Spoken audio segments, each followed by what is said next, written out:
Bibliquement parlant, il n'y a aucun verset qui dit que Dieu nous a créés pour l'adorer. Mais dans les psaumes, dans Ésaïe, il est écrit, moi le Dieu qui les a créés pour ma gloire. Dieu ne t'a pas créé pour l'adorer. Dieu t'a créé pour lui rendre la gloire. Quelqu'un dira, mais adorer Dieu, n'est-ce pas lui rendre la gloire? Adorer Dieu, c'est lui rendre la gloire. Mais l'adoration n'est pas la seule manière de lui rendre la gloire. Écoutez-moi très bien. Dieu voulait d'un être qui lui donne le reflet de ce qu'il était. Là-haut dans les cieux, quand il allait voir l'homme, Dieu se voyait par l'homme. On dirait que l'homme était un miroir. L'homme était le miroir de Dieu. Quand Dieu regardait Éden, et son reflet par l'homme. Réveillez-vous à la réalité. Réveille-toi. Soubeaka, rise up. Nous voulons ce Dieu-là. Alléluia. Si c'est la même onction, c'est le même Dieu d'Abraham, d'Isaac, Dieu de Jacob. Allons tous à la montagne. Sois prêts, nous allons partir sur la montagne. Wake up! Réveille-toi. Wake up! Oh la la ma cobra ta masela rabando se cabra. Likabrando boshanda. Participant de la nature divine. Genèse 1, verset 1. Au commencement, Dieu créa les cieux et la terre. La terre était informée vide. Il y avait des ténèbres sur la surface de l'abîme. Et l'Esprit de Dieu se mouvait au-dessus des eaux. Puis Dieu dit que la lumière soit, la lumière fut. Dieu vit que la lumière était bonne. Séparant d'avec les ténèbres, il appela la lumière jour et les ténèbres nuit. Amen. Au verset 26 et 27 de Genèse, nous voyons Dieu dans le conseil de sa propre volonté dire tout haut, faisons l'homme à notre image et à notre ressemblance. Vous connaissez la suite? Dieu a créé l'homme, la femme. Chapitre 2, Dieu a formé avec l'argile de la terre le corps de l'homme. Il a soufflé l'essence de vie dans ce corps et la fusion de l'esprit et du corps ont donné émanation à l'âme. Et l'homme devint une âme vivante. La question que je me pose, pourquoi Dieu a-t-il créé l'homme? Pourquoi le Dieu tout suffisant qui s'est révélé à Abraham dans Genèse 17 comme étant El Shaddai, qui veut dire Dieu tout-puissant, est aussi le Dieu qui se suffit en lui-même. Pourquoi Dieu avait-il besoin de créer un être après qu'il existât lui-même? Pourquoi Dieu a créé un homme? Avait-il vraiment besoin de compagnie? Avait-il vraiment besoin de quelqu'un avec qui parler? S'ennuyait-il autant? Loin de là. Dieu avait besoin d'un être qui allait émaner de lui, premièrement, et deuxièmement, un être qui allait être son vis-à-vis, qui allait le ressembler, qui allait être créé avec la même nature qui fait de lui Dieu, mais surtout pour que cette création-là soit la création qui allait régner dans le domaine inscrit dans Genèse 1 verset 1 qui a été nommé comme étant la terre. Suivez-moi bien. Au commencement, il a créé les cieux, la terre. Et la Bible déclare dans les psaumes que les cieux de l'éternel. Mais la terre, Dieu a conçu la terre pour les fils de l'homme. Donc les cieux sont pour l'éternel et la terre sont pour les humains. Une autre explication veut aussi dire les cieux sont le domaine invisible et la terre le domaine visible. Alors puisque Dieu, sa place est dans les cieux et non sur la terre, pour qu'il règne sur la terre, il avait besoin d'un être qui allait pas être totalement comme lui, c'est-à-dire invisible, mais un être qui allait avoir une dimension des cieux et une dimension de la terre. Voilà pourquoi dans Genèse 1, il a créé la dimension céleste de l'homme. Ainsi l'apôtre Paul dit, s'il y a des corps terrestres, il y a aussi des corps célestes. Et puisque l'homme devait aussi régner sur la terre, il fallait qu'un homme soit alors un être spirito-matériel. Qu'il ait une dimension terrestre pour être un fils de l'homme, qu'il ait une dimension céleste pour être un fils de Dieu. Ainsi l'homme a été créé en ayant la matière et en ayant l'esprit. Parce que Dieu voulait que la terre voie par l'homme à quoi lui il ressemble. Parce que Dieu voulait que la création tout entière voie par l'homme ce à quoi lui il ressemblait. Écoutez-moi très bien. Dans Isaïe, il est écrit, Dieu nous a créés pour sa gloire.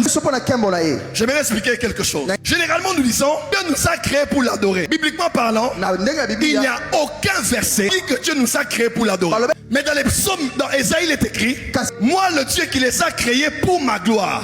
Dieu ne t'a pas créé pour l'adorer. Dieu t'a créé pour lui rendre la gloire. Je m'explique encore. Dieu ne t'a pas créé pour l'adorer. Dieu t'a créé pour lui rendre la gloire. Quelqu'un dira, mais adorer Dieu, n'est-ce pas lui rendre la gloire? Adorer Dieu, c'est lui rendre la gloire. Mais l'adoration n'est pas la seule manière de lui rendre la gloire. Écoutez-moi très bien. Dieu voulait d'un être qui lui donne le reflet de ce qu'il était. Là-haut dans les cieux, quand il allait voir l'homme, Dieu se voyait par l'homme. On dirait que l'homme était un miroir. L'homme était le miroir de Dieu. Quand Dieu regardait Éden et son reflet par l'homme. Et Adam, l'évangile est appelé le fils de Dieu. Le premier fils de Dieu sur la terre, ce n'est pas Jésus, c'est Adam. Jésus est le fils éternel de Dieu. Avant le chronos, il était déjà fils de Dieu. Mais dans le temps, le premier être appelé fils de Dieu, il s'appelle Adam. Très bien. Quand Dieu regardait Adam, il voyait son fils. Quand Dieu regardait Adam, il se voyait par Adam. Et comme il était le miroir, toute la création voyait le reflet de Dieu par cet homme. Les animaux le craignaient, les oiseaux le craignaient, les poissons le respectaient. Avec quel cerveau un être humain, avec quel cerveau un être humain peut nommer toutes les créatures, tous les oiseaux, celle qui est femelle et celui qui est mâle, ainsi que leurs petits? Avec quel cerveau peut-on nommer sans se répéter milliards d'espèces de poissons qui existent, les millions d'espèces d'animaux qui existent, les millions de types d'oiseaux qui existent? Aujourd'hui encore, il y a des animaux en voie de disparition. Mais à l'époque, avant les réchauffements climatiques, avant le braconnage, avant tout ce qui se passe et qui a éliminé plusieurs animaux sur la terre, Adam a nommé les animaux au point où le ciel a acté, l'enfer a acté. Je me rappelle, Jésus arrive à Gadara, il entre à Gadara, et puis les esprits se réveillent. Ils se soumettent à lui et lui disent, nous sommes des esprits, on habite dans ce port, fais-nous sortir de ces pourceaux. Les démons connaissent le mot pourceau. Et pourceau n'a pas été inventé par un homme. C'est Adam qui avait dit, on vous appellera pourceau. Au ciel, je pleurais parce que personne n'était digne d'ouvrir le livre. Un être céleste a dit, voici le lion de la tribu. Qui a dit au ciel que le lion s'appelle lion? C'est Adam. Laisse-moi te dire, Dieu t'a donné l'autorité. Tout ça que tu vas dire, le ciel va accepter, les anges vont exécuter et les démons vont exécuter. Avance, prophète. Adam était spirito-matériel. Il y avait le divin et il y avait l'humain. Il y avait le divin dans l'humain. Il y avait le visible que l'on voyait et l'invisible qu'on ne voyait pas. Que veut dire rendre gloire à Dieu?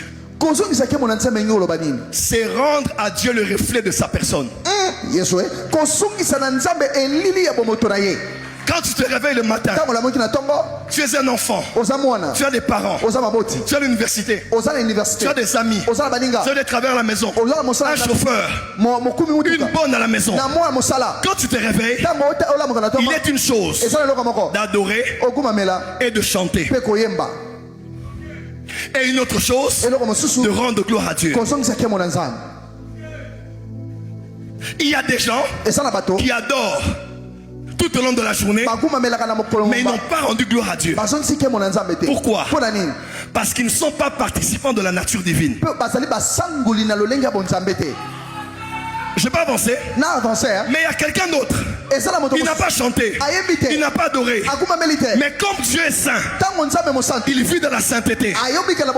Comme Dieu est amour, il vit dans l'amour. Comme Dieu est pur, il vit dans la pureté.